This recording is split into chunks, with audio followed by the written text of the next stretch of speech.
Well, happy Tuesday. It is Tuesday, March the 11th in the year 2025, and welcome to another edition of Tuesdays with Tom.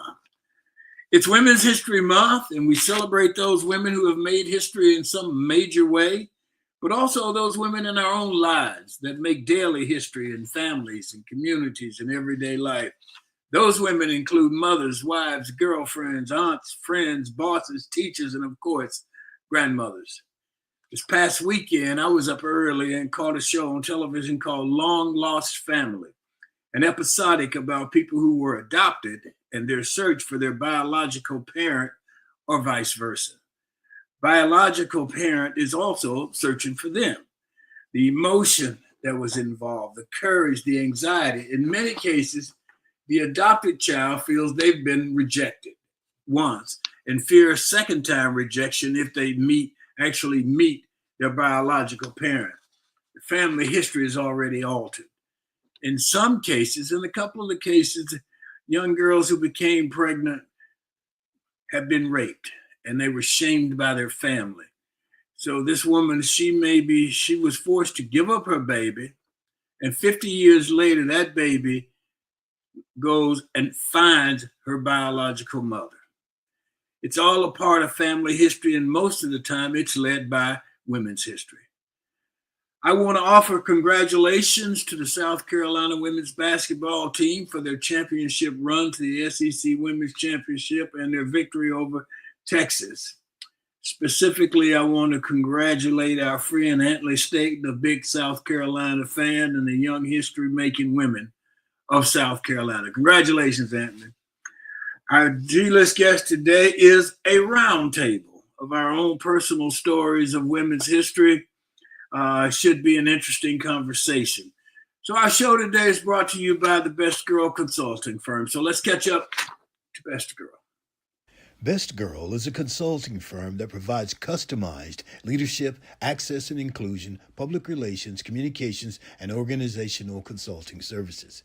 Clients include Fortune 500 companies, utilities, higher education institutions, small businesses, and associations.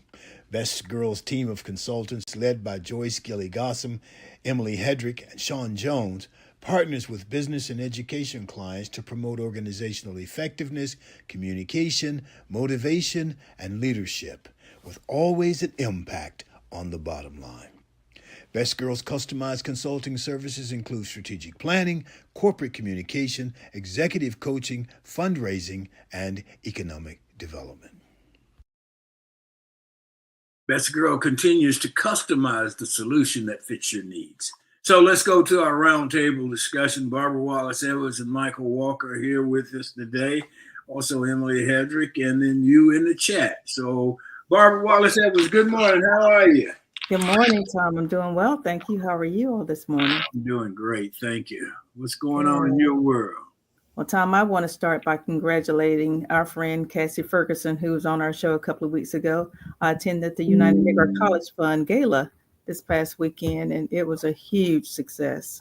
Good for Cassie. Yes. She raised some money, huh? It raised over $500,000 at the Wow. event, and it was well attended. Well, approximately 1,000 people came and attended, and the surprise guest was Will Downing. The surprise entertainer was Will Downing. Will Downing, the jazz performer. He's a jazz I've heard of him. vocalist, and very popular, very great show after the dinner and the awards presentation. It was a wonderful event. Where'd they have it? At the Ballroom downtown. Yes. Well, good for Cassie. Yes. Well, we'll congratulate her. That's good. Absolutely. Good. Michael, what's happening in your world? Well, there's a lot of things going on, but we are on the precipice of March Madness, and it's going to be fun. I'm looking forward to it, and we got to get through the SEC tournament. And I just got to say, sometimes when you watch these kids now that play basketball, you wonder, are they just out there running up and down or are they actually thinking about the game and the strategy? And the reason why I say that is that Auburn lost to Alabama over the weekend. And props off to Alabama. They were really kind of a desperate team. They're really trying to fight to get back in.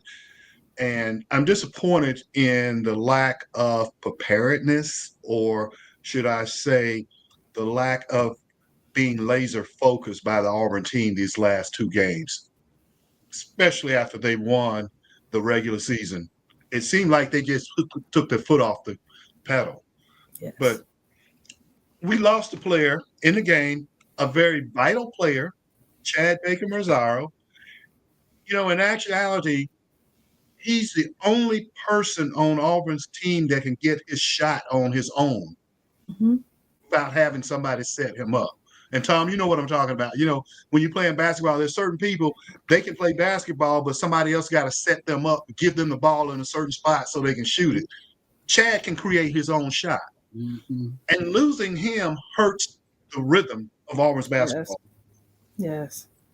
And and the thing that I talk about with playing smart, and our coaches used to say that all the time. If they tell you that the rules are, if you hit somebody above the shoulders from the neck up, it's gonna be a flagrant 2. Right. That's just the rule. Right. Okay. So then why would you do that knowing if that's the rule, that's what they're looking for? Yeah. Somebody to do that. And you know they're going to target you. You know that they're looking at you specifically. This is the second time he's been ejected from the game. He was ejected from the game last year when we played Yale, I think. And Auburn lost both of those games. So he's a key factor in Auburn's offense, of course, and he plays defense very well as well. So for him to make a mistake like that, it's uncalled for. Well, and when you get down to the what was it? What did it end up being? A 2-point game? Yes. 2-point game. They very well could have used it. He could have been the difference in the game. Absolutely. Well, absolutely. Well, here's the thing, Tom. He's the second leading scorer on the team. Right. Number one. Yeah. He's shooting almost 40% from 3, shooting close to 50% from the field. And not only that, he's getting steals, rebounds, and all of that type of stuff. He hit 51 or 52 free throws straight. Yes. Before he had a miss. Excellent player. And so he's shooting 90% in games from strategies. That's who you want on the floor. Right. Right. And you would think he's a young player, freshman. He's 25 years old. Yeah. He has another year of eligibility left, but Chad is 25, so probably one of the oldest players on the floor. Just he lets his emotions get into him, I think, because he, the coach mentioned he gets beat up a lot, and he doesn't, fouls don't get called on other players who are battering him, but you still gotta remain and keep your cool and do what's best for the team. Well, I hear I heard Pearl say he gets beat up a lot and stuff. It's basketball. It's physical. And Chad Baker Mazzaro is 6'7", 175 pounds. Go to the weight room, put some weight on, and it won't matter if you're getting beat up. Right. It won't look like it. But I'm just saying the fact that he would do that. And obviously where he grew up, they never played street ball. Okay. Then he grew up in the Bahamas, right, Michael? Yeah, Dominican Republic or somewhere like that. Okay. Because Tom, when we play ball, somebody got you. You're going to get them back, but you're going to wait. You go up and down the court a couple times, and you get them under the basket, and instead of doing like Chad, he's going to telegraph, look, everybody, I'm going to elbow him in the back of the head, so watch me now. Make sure you see this. He had already gotten away with one down below where he kind of nudged him in the back. Okay, that's because the refs didn't see it because they look it up this way because somebody's shooting the ball, people getting ready to rebound. All he had to do was just kind of wedge himself in there like he's going for a rebound, stick their elbow, and do that. He'd been okay. But no, I'm going to do this, y'all. Look at this. In the back of the head. Well, he's gotten some calls for some fouls. I mean, he taunting the other team. There's a lot of things he's doing that would appear to be immature. So those are some things he needs to work on, and hopefully the coaches are talking to him about that, because we're going to really need him down the stretch in the SEC, and if we make it to the NCAA tournament, in order for the team to go far, I think they're going to need him to stay on the floor, be able to stay on the floor. So what kind of punishment would you give Chad Baker-Mazara after what he pulled on See, Saturday? you can't hold him at the game because he's already at the game. Right. And that hurts the team even more. I was just thinking the same thing, really. And I don't know. I mean, every coach handles it differently, and I don't know how Coach Pearl handles his discipline issues. Every coach does it differently. That's true. But I don't know. Apparently, if he's done this before, then somebody's got to get through to him that that's not how we win. Right. And I think watching Auburn, we win a lot on talent. Sometimes you have to win on this and, some other issues, other ways to win. The object, when the game starts, there's only one object, and that's to win the game. That's right. And when you're playing to win, certain things you just don't do. Right. So I don't know. I don't know the man. What's interesting, somebody said he was 25 years old. So I guess now with this whole, they can transfer here and transfer there and all that stuff, then sometimes they are older guys, and girls, I should say. Yes. Well, you got a lot of situations like where maybe they redshirt the first year, Yes. And then if there's an injury, there may be a medical red shirt.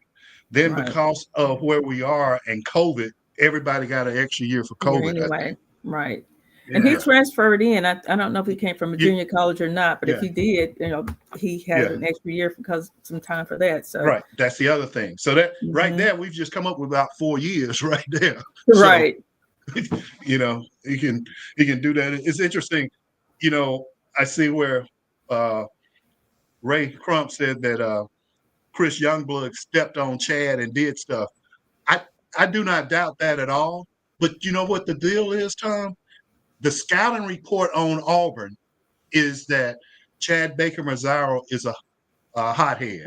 Right. You can get under his skin, and he will self-destruct if you poke him. That's on the scouting report. Right. And so I also saw an article this morning when I was just browsing that said, did Alabama and Youngblood, and I'm paraphrasing now, intentionally poke Chad Baker-Mazara? Probably so. And I'm sure they did. Yeah, that was probably their game plan. Yeah. I thought Alabama had a lot of intensity, had more intensity, actually, than we did. I thought, they were, I think you may have used the word desperate. They were desperate to win the game. And I think we were kind of playing on talent. Yeah. And we play on talent a lot. Like Michael said, I think Auburn just kind of was coasting. They knew they were the SEC regular season champions. And so those last two games, it's just like they didn't play with a lot of intensity. They didn't. Yeah, they were out there on talent alone. And Broom made some big shots at the end, didn't he? He hit a couple of big threes. And congratulations to him. He is the SEC Player of the Year. So is he? Well, good. Yes. And I've heard, I read something where he was awarded National Player of the Year, I think with writers or some other association has already given it to him. Okay. And then the next one is the other Player of the Year between he and Cooper Flagg. Yes. Yeah, it'll be interesting. I'll just say this. If I were Bruce Pearl and Chad did that, after the game on Saturday, after they clean out the arena and everybody's out, Chad Baker be in that gym running those steps. And I'm talking about from the bottom to the top, all the way around. Hopefully he punished him in some way. I would hope that he knows that that's not acceptable behavior and he won't want to do it again. You don't want to start making excuses. Start talking about who's fouling who and all that. Right. Yeah. Yeah. Exactly. The game. Yep. Absolutely. So anyway, what else is going on? We got Women's History, and the theme for this year is Accelerate Action, emphasizing the urgency to expedite progress toward gender parity. Calls for swift, decisive measures to address systemic barriers and biases affecting women in various spheres. Any comments?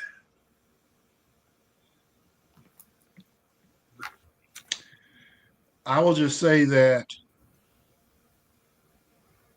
it is so interesting how the term, the more things change, the more they stay the same. It is so prevalent. As you talk about that and what the objectives are, it's interesting that I was doing a little bit of research here and they were talking about when women were granted the right to vote and the 19th Amendment that was established in August 1920, but it didn't give all women the right to vote. Right. Most women didn't get the right to vote until 1965. Mm-hmm. Okay.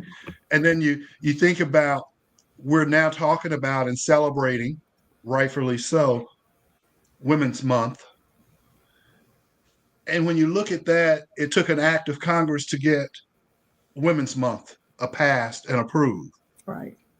But it doesn't take an act of Congress for somebody by the name of Elon Musk is not a U.S. citizen, didn't run for office, for him to come in and disrupt our entire system. I don't understand that. I'm missing that,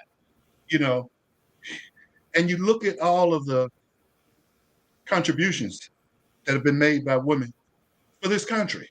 Mm-hmm. But we let somebody that's foreign born just come in and do whatever they want, and it's all right. Okay. Well, he's the right foreign born. Other foreign borns aren't welcome, but obviously he's the right type of foreign born. He got a lot of money. Okay. That he got a lot of money he received from the U.S. government. Yes. Right, exactly. Yes, and still receiving from the U.S. government, and will receive more based on some of the changes he's implementing. So, okay, that has conflict all over it, doesn't it? Absolutely, conflict of interest. Okay, but that those rules don't apply to them, Michael.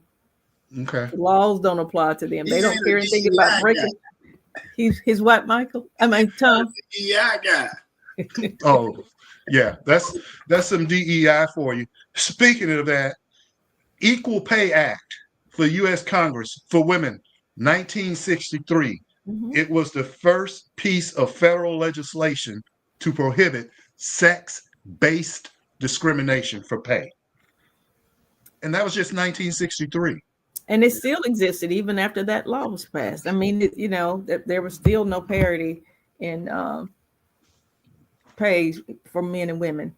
And to this day, it's still not equal. And you still are surprised by some things. I was walking down the street in Santa Monica one day, man, and I mean this big fire truck with the two people can drive it, one in the front, one in the back. And this thing was hauling up the street, making so much noise, and I said, "Wow, let me get out of the way." And it passed by, and it was a woman driving it, and I'd never seen that. And it was like, "Wow, look at her, man! She's going." What year was that, Tom?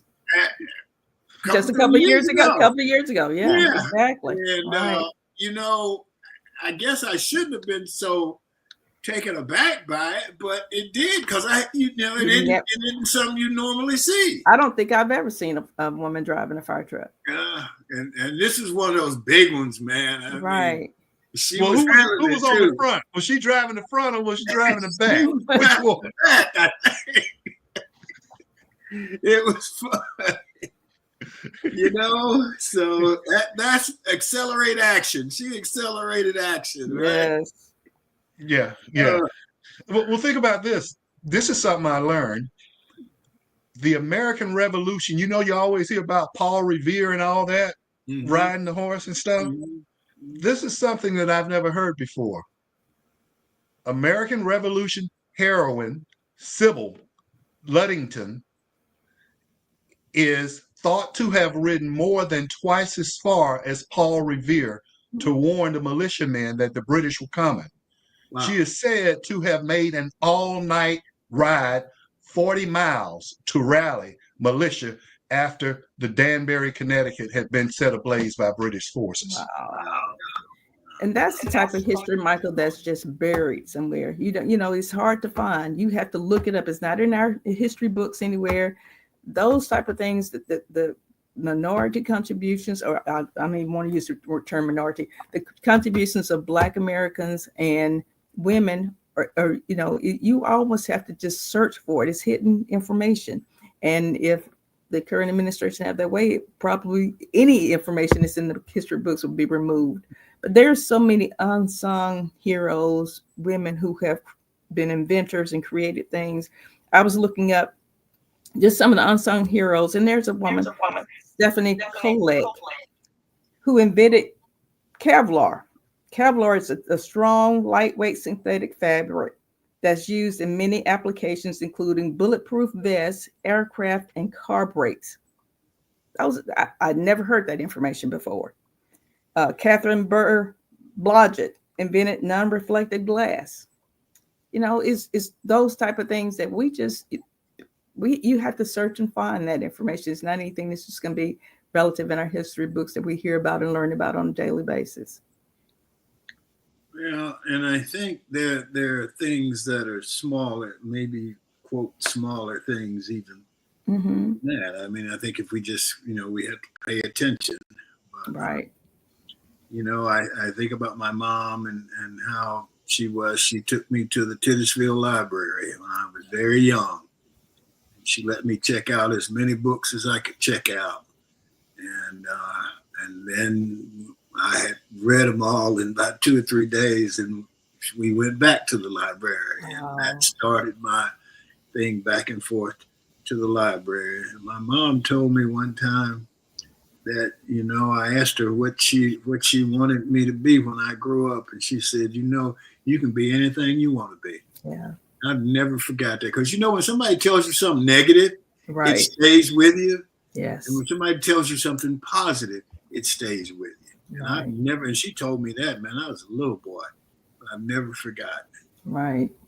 And my I went to this kindergarten. They took me to this kindergarten first day, boy, and they left me there, and I cried like I didn't want to be there. And the lady was named Mayette. Mayette didn't play, buddy. She'd get that shoe and hit you a couple of times on your behind, and you'd start crying, and then she'd make you stop crying. Tom, isn't it amazing how we remember those things? I still remember my kindergarten teacher. I only went to kindergarten 1 year because our family moved my second year to another community, so it wasn't convenient for my parents to get me there. But Mrs. Packer was my kindergarten teacher. And I still remember seeing her the first day. And like you, I was terrified because I hadn't been away from my parents, for any real length of time other than with other family members, and for them to leave me with this stranger. But she was the kindest, sweetest woman. And I think that was the basis of how I started to learn. And she was, the students who went to her kindergarten knew they were prepared for first grade when they got to school, because she made sure that you knew all the basics of what you need to know. And that was the foundation for your history. Absolutely. Your personal history. Yes. Hey, Tom, it's funny. You was talking about the teacher hit you with the shoe Yeah, and Barbara man. made mention of something. Do you remember the first female that was in a role model leadership position other than your mom or family member that disciplined you in that way? Yeah, my yeah. Yeah. Miss Packer. Mrs. Jackson in the second grade. Man, Mrs. Yes. Jackson, she'd take that ruler and hit you across your hand. And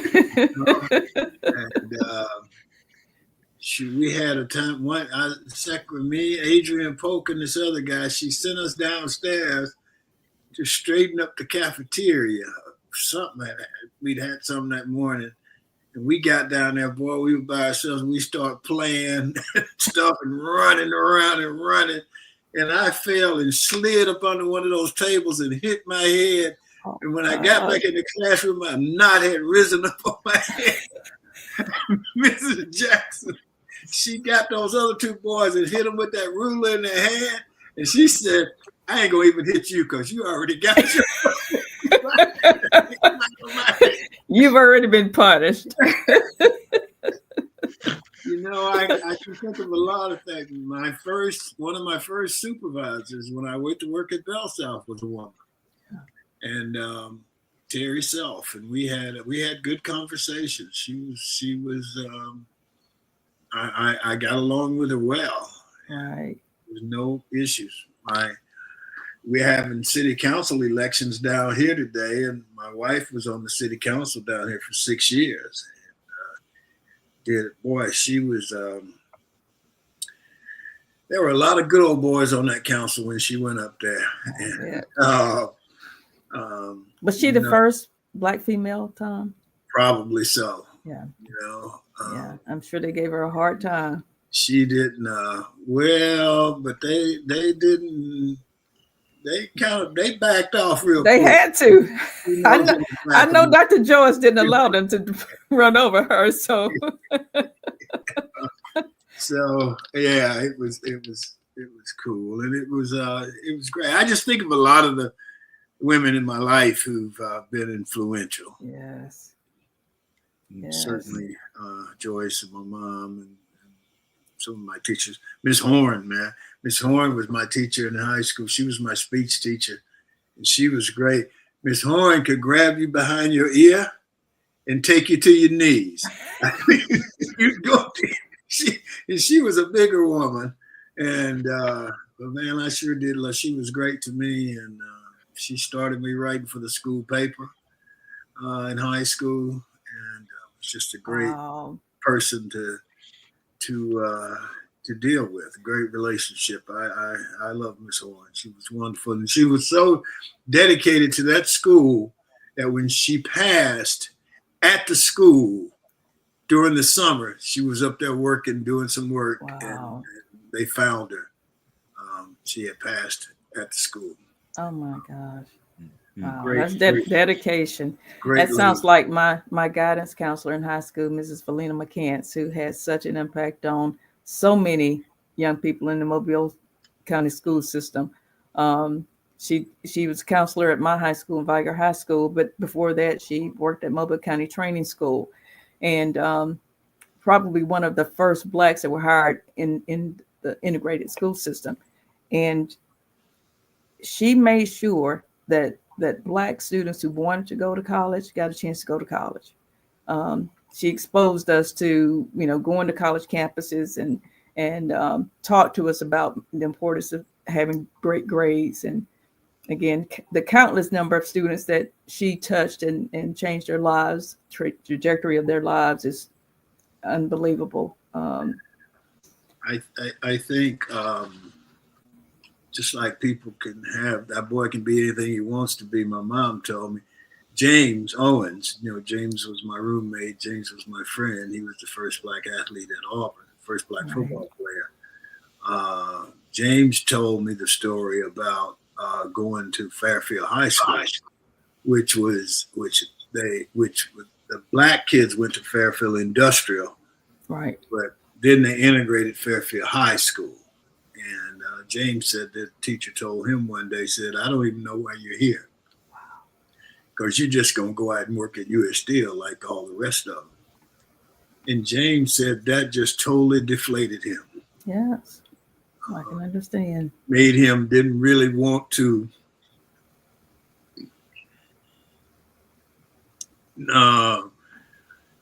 work against the system and try to excel. Right. Now it would have pissed me off, and I would have worked harder to make Right. her. But it was a different background, a different thing, and Yes. so we're grateful for all those women in our lives and all the wonderful things that they've done for us. So, anybody got? We're gonna do Sean. We're doing Sean today. We're gonna do Okay. Sean now. Let's go Okay. get Sean. She's got a minute for us, and then we'll come back.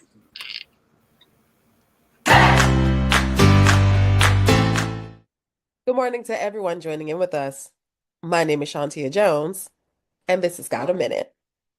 As we continue to celebrate Women's History Month and acknowledge the contributions of women in U.S. history, today I present to you Texas-born entrepreneur and a fierce advocate for women, Mary Kay Ash. Mary Kay launched a cosmetic company in Dallas, Texas, with her $5,000 life savings and the help of her 20-year-old son, Richard Rogers. Mary Kay Inc. would become a cosmetic empire with revenue more than $3.5 billion and salespeople in dozens of countries.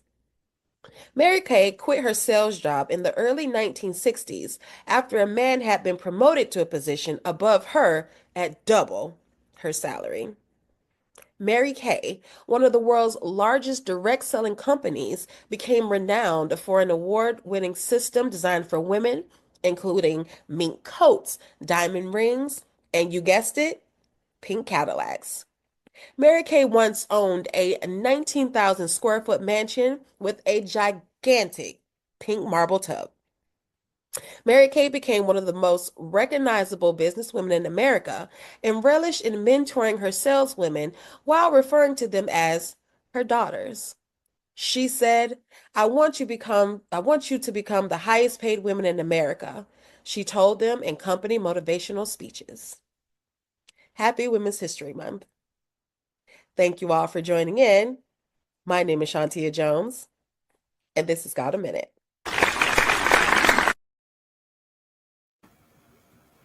That was great. Michael, you were looking at. Yeah. Well, I was gonna ask you something, and Sean's got a minute was really right on point. I asked you both this. Do you remember when you got your first credit card? First, Yeah. what? Credit Credit card. card. I did. Credit card. Yeah. I was in college when I got my first one. You were what? I was in college when I got my first one. You know how they say. I was at Auburn as well. When I got Yes. mine, they were giving them out on campus. Yes. And I got one, went and got me some money and drove to Miami to see this girl.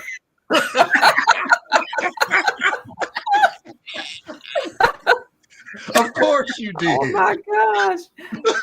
Mine was a gas card. And gas was cheap back then, but I was like, hey, I got a credit card. Let me go fill up my card and just, I don't know where I went. I don't even remember, but it was somewhere I wasn't supposed to be, I'm sure, in the middle of the week when classes were going on. Campus. I got a Visa card.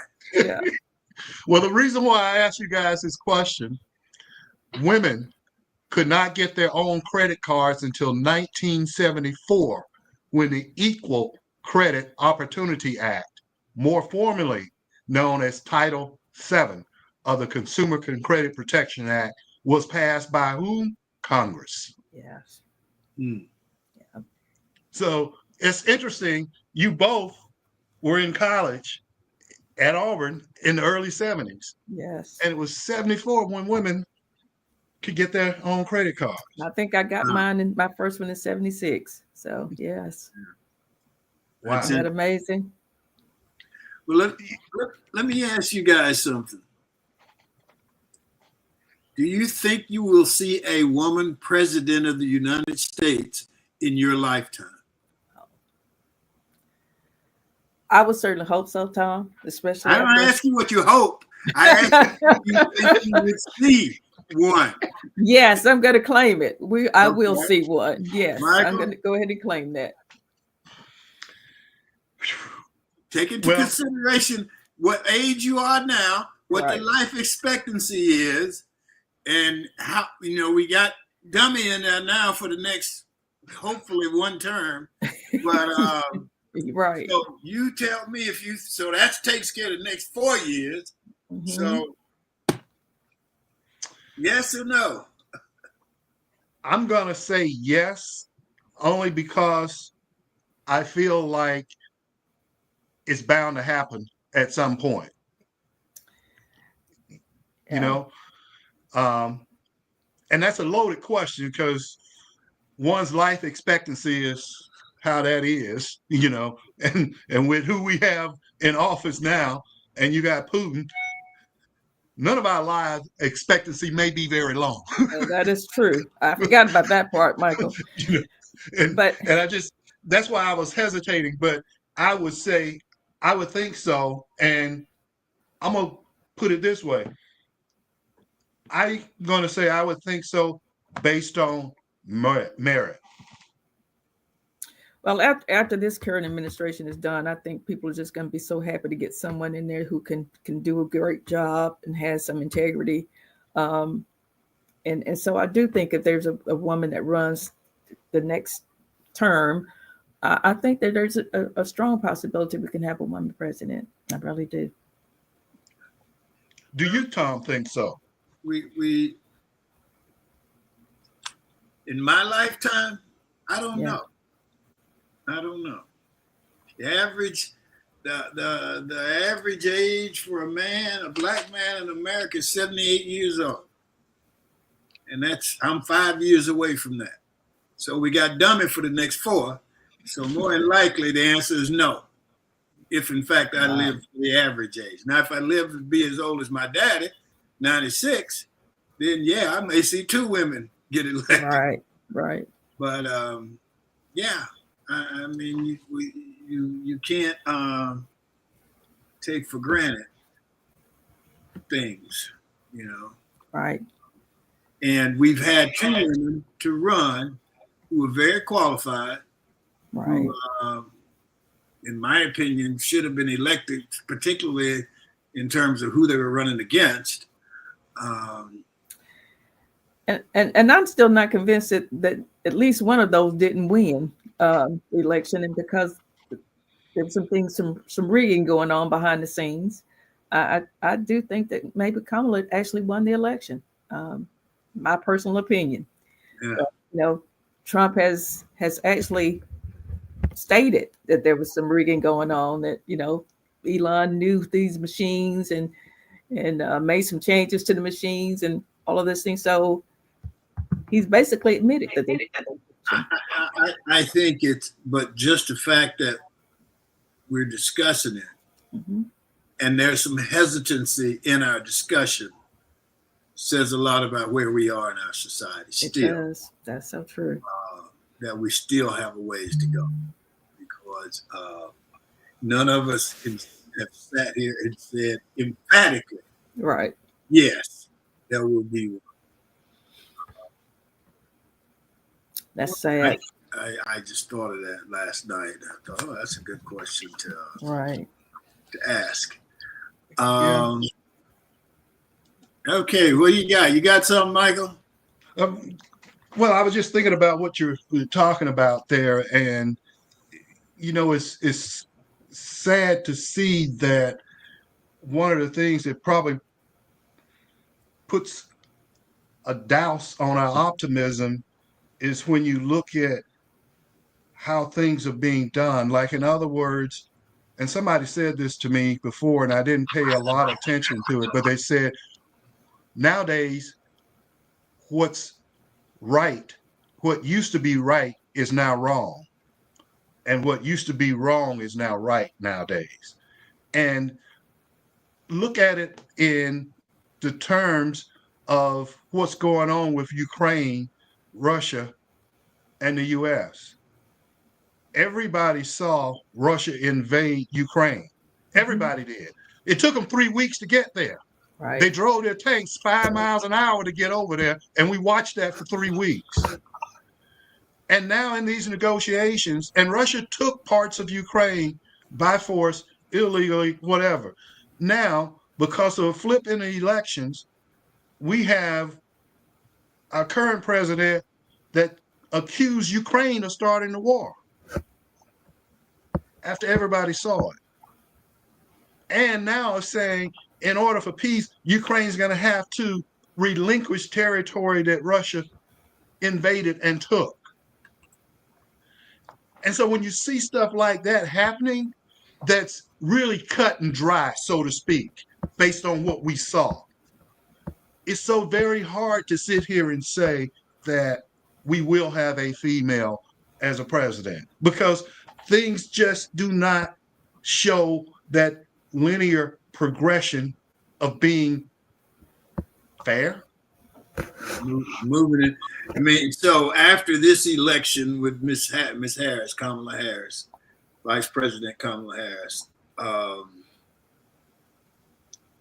we any closer? I don't think so. I'm not sure, Tom. I'm not sure. That's We sad. should. We definitely should be, but I'm not sure. No, I don't think we're And closer at all. I'm not saying it's sad that you guys. I feel the sad. No, I don't know if we are any closer. Right. You know, and I think a lot of it depends on your generation. You know, you see the younger people. They don't have the things we grew up with, the things Right. that we witnessed in terms of racism, in terms of sexism, in terms of so on and so forth, so on and so forth. So they see the world differently, and hopefully they can make a difference. But I don't know if we're any closer. I saw some really, really nasty things that were said about Kamala Harris, Yes. and some of them, and some of them were by women. Yes. Some of them by one woman in particular that I went to high school with, and God Almighty, she was so ugly. Talking about Kamala Harris had to sell her body to get to this point, and so on and so forth. And it's like, you know, who told? How do you know? Right. And but she was emphatically ugly about it. I'm curious to know, are you still following this person on social media? I mean, I wonder what are they still posting things today? I blocked her out a long time ago. Okay. Smart man. Yeah. But, you know, I think we're friends, you know? Mm-hmm. I guess I've never understood how you could be friends with me and you're not friends with these other black people. Right.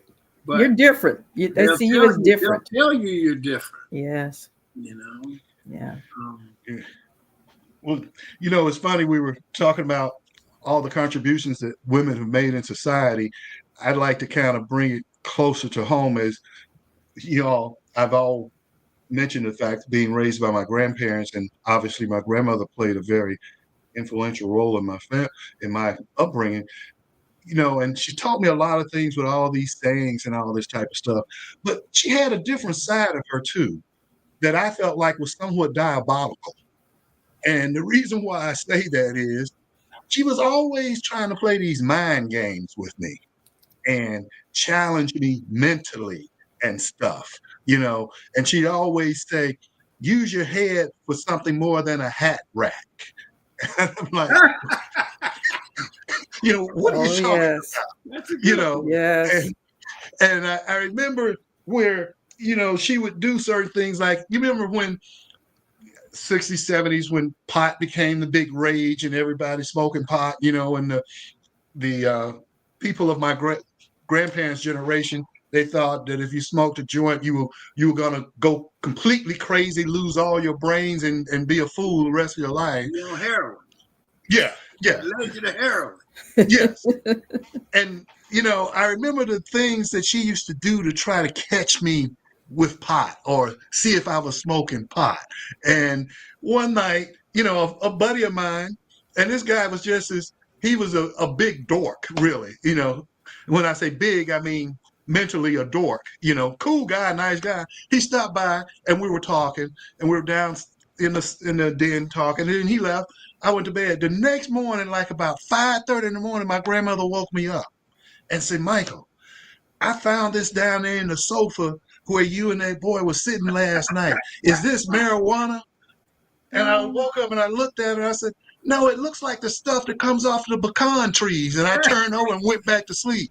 That's what it was. She was trying to fool me to make me think, make me confess that we had pot down there.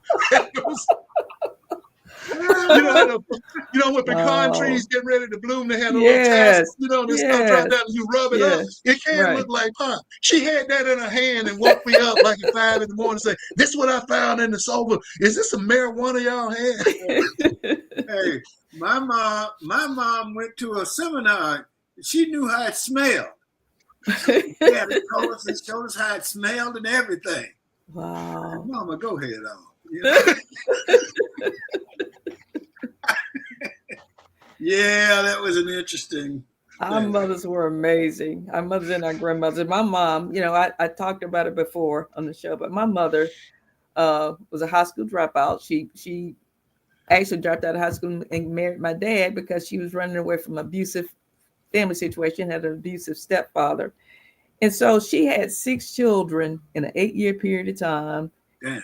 Without did not have a high school diploma, but I didn't even realize it because my mother was so smart. She was one of the smartest women I've ever known. And, she didn't work outside the home. So my dad was the total breadwinner from the family, but we never felt poor, never missed a meal. We always had clean clothes. And she exposed it. You talked about your mother took you to the library, Tom. My mother, on my daddy's small salary, I still don't know how she do it. She, again, kept us fed, kept us clothed, kept us clean. But she would also take us to the movies on Saturday, to the matinee. We couldn't go in the regular movies and sit down where everyone else sat. The colors had to go upstairs. But she wanted to expose us to a better life. She somehow found a way to order magazine subscriptions so we could see something other than just our community, those things around us. And so we could flip through the magazines and see how other people lived, and we could maybe desire to live a life like that. She took us to church on a regular basis. She was just a phenomenal woman. And, after having 6 kids, we're all in school now. My mother went back to school. She had an opportunity to take a GED. She chose not to. She decided to go to night school. She would take us to school with her. We sit in the library while she was in her classes. During our homework, she'd come out on her breaks and check our homework. And, and then at the end of the night, she'd bundle us all up. We'd go back home and, we'd go to bed. And I don't know how in the world she ever accomplished all of that. And my dad was, again, working all those hours. So shout out to my mom, Josephine Wallace, who was one of the most phenomenal women I've ever met in my lifetime. I think we were all probably raised by phenomenal women. Yes. My mom made all my sister's clothes. My dad set her up a sewing machine in the basement of our house, and she had all this stuff, and she'd just get down there and work. Yes. You just had to admire them. Yes. Boy, we'd get into it now. Me and my mom would get into it. Really, Tom?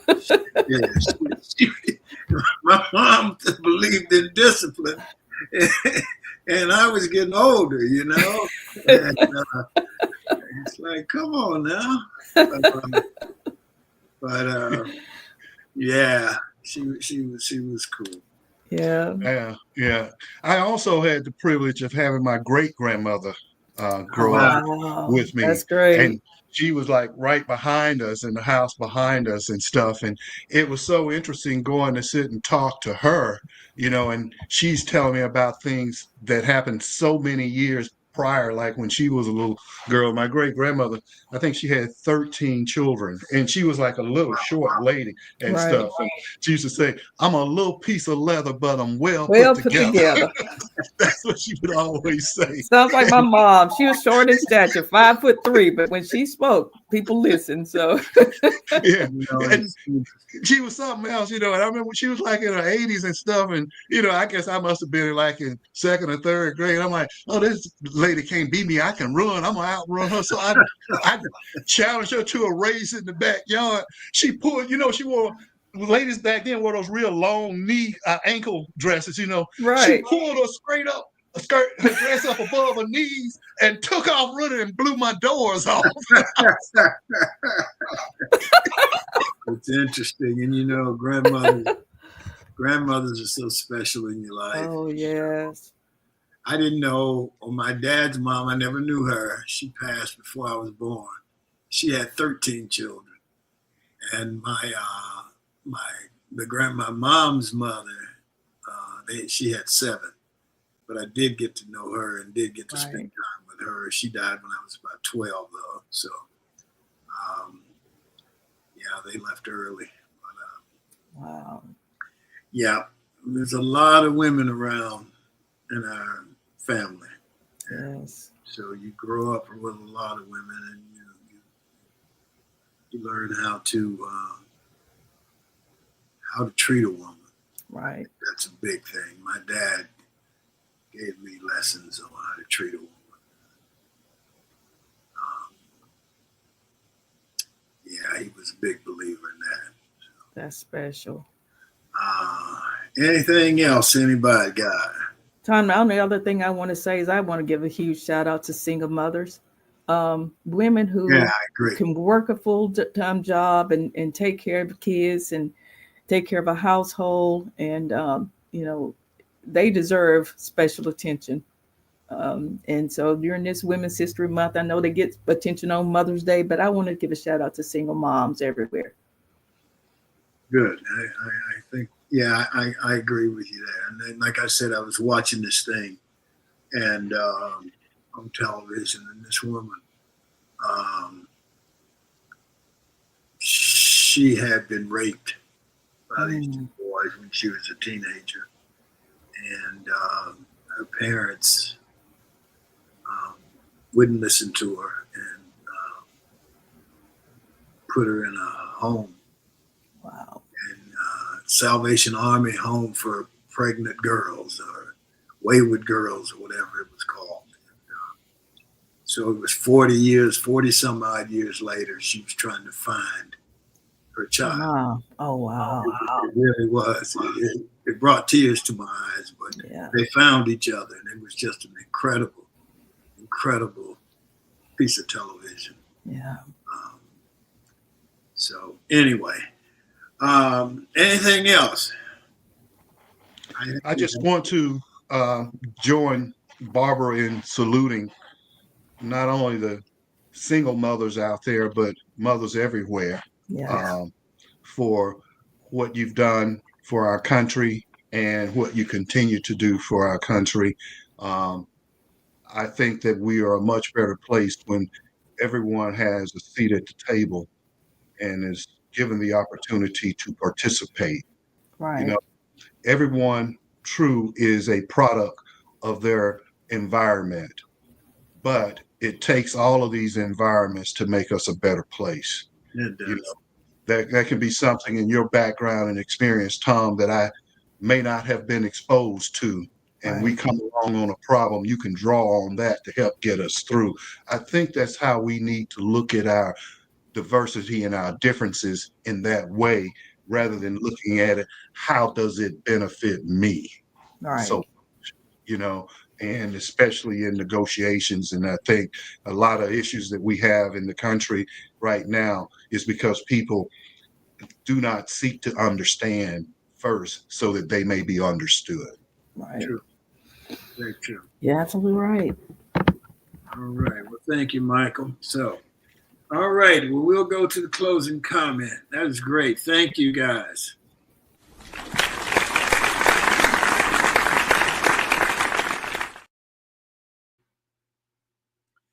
Well, let me say something, and I'm negligent on this, and I want to say this. We have both Emily and Sean, who work with us, are mothers, and I think they are great mothers, and I want to just applaud them for how they live their lives and for what they contribute to what we do, but for what they contribute to society and what they contribute to their sons. And so thank you, Emily, and thank you, Sean. Okay, our closing comment today is quotes from women on women's history. And I'm going to do this a little differently. I'm going to read some that you may have heard of. One says, other women who are killing it should motivate you, thrill you, challenge you, and inspire you. And that's Taylor Swift. Keep your face always toward the sunshine and shadows will fall behind you. That's Selena Gomez. I'm not going to limit myself just because people won't accept the fact that I can do something else. Dolly Parton. My mom was a source of strength. That was me. And so I want to read some of the quotes, in the chat from some of our women listeners. Sean is in here. She says, thank you. Jaylyn Jackson says, speak, Michael Walker. Tell it like it is, brother. Preach, Mr. Walker. Jaylyn Jackson says, hello, Tom, Barbara, Michael. Love the show. Black women rule. I love everything about our mothers, sisters, aunts, and friends.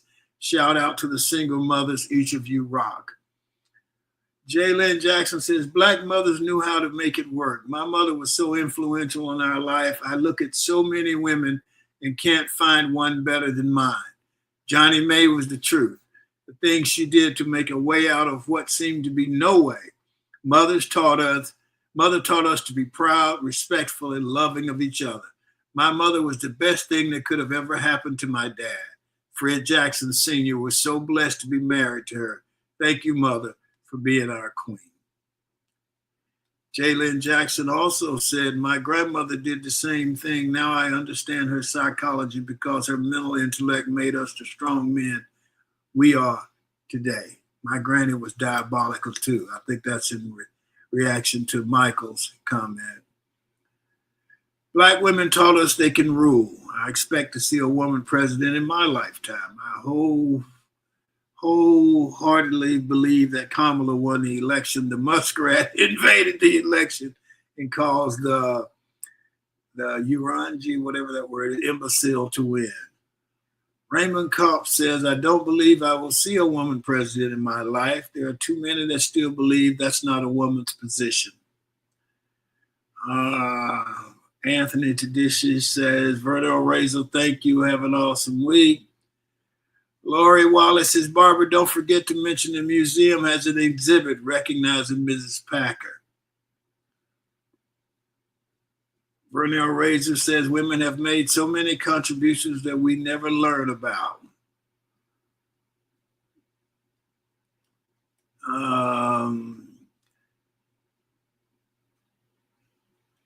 Anthony says, good morning, Joyce, Kelly Gossam, Emily, and Shantia Jones. We were talking about the young man who was 25 years old playing basketball. Byron Franklin said, I was 22 when I was a rookie in the NFL. Pat Addington, Pat, how are you doing? I hope you're well over in Mobile. Pat says, good morning, my friends. Love your sports chatter.